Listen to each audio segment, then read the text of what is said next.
On est clairement sur la chute, une pente très glissante pour les finances de la France. Il faut peut-être commencer par un constat simple. Moi, je regarde les documents budgétaires, je suis en commission des finances.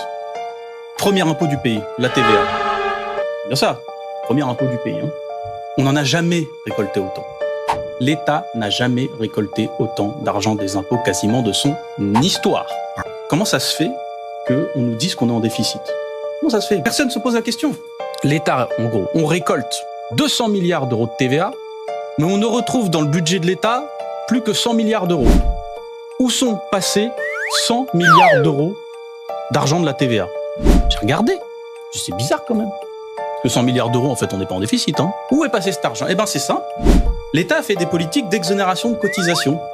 Voilà, des pro-business, comme on dit, c'est pas la croissance. Pour faire ça, qu'est-ce qu'il fait par exemple ? Il supprime des impôts locaux.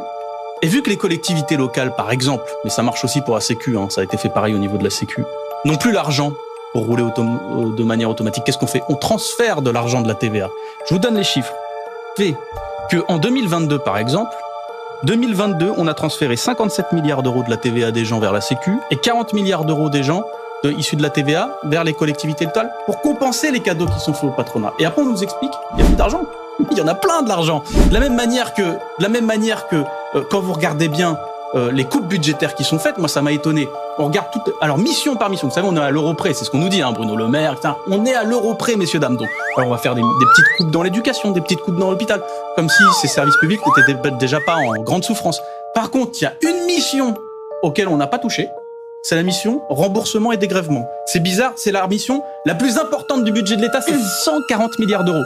Mais imaginez-vous qu'au dernier budget, on a fait pire. On a augmenté cette mission de 12 milliards d'euros. C'est-à-dire qu'en fait, on est rempli de l'argent, encore plus de l'argent issu de la consommation populaire. Et donc, avec l'argent de la consommation populaire, avec l'argent des classes populaires et des classes moyennes, avec cet argent-là, on finance les cadeaux qui sont faits au grand patronat. On n'a jamais été aussi riche. Mais enfin, il y a une masse d'argent qui est considérable et personne ne discute de ça. 100 milliards d'euros de TVA qui se barrent comme ça chaque année maintenant du budget d'État. Et puis c'est pas qu'un problème de recettes, c'est aussi un problème de dépenses. C'est un problème de répartition de l'argent en fait, parce que typiquement, là quand on nous dit les collectivités locales sont à l'os, il n'y a pas de déficit des collectivités, c'est pas vrai, elles ont dû prendre sur leur épargne brute pour pouvoir financer d'autres choses. Mais je veux dire, les collectivités locales se tiennent bien mieux que l'État. La sécu sociale se tient bien mieux que l'État. En tout cas, on comprend bien que la situation économique du pays est compliquée. Non, simple, bien sûr, elle est simple, on est en train de se faire voler de l'argent pour le redonner dans les bras du grand patronat.